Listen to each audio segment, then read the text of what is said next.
تو وہ بعض آیت لکھا ہوا پرچہ ہوتا ہے یا تعویذ ہوتا ہے، اس کو آگ میں جلانے کا بولتے ہیں کہ اس کو آگ میں جلا دیجیے گا، ایسا کرنا کیسا ہے؟ اور ایسوں کے پاس جانے کے حوالے سے بھی ارشاد فرما دیں۔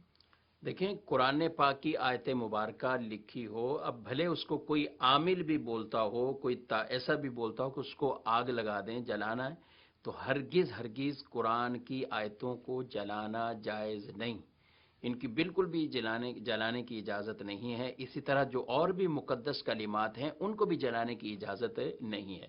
اگر کوئی عامل کہتا ہے اس طرح تو بالکل اس کی بھی بات ہرگز نہ مانیں، اور ایسے عامل جو غیر شرعی باتیں کہتے ہیں یا غیر شرعی کام کرنے کے حوالے سے کہتے ہیں، جیسے یہی تعویذ جلانا، تو یہ غیر شرعی کام ہے کہ تعویذ کے اندر بالخصوص آپ نے تو پوچھا ہی قرآن کی آیتیں ہیں، تو قرآن یہ جلانا یہ بھی جائز نہیں ہے۔ اگر کوئی مقدس کلمات اور لکھیں تو ان کو جلانا یہ بھی جائز نہیں ہے۔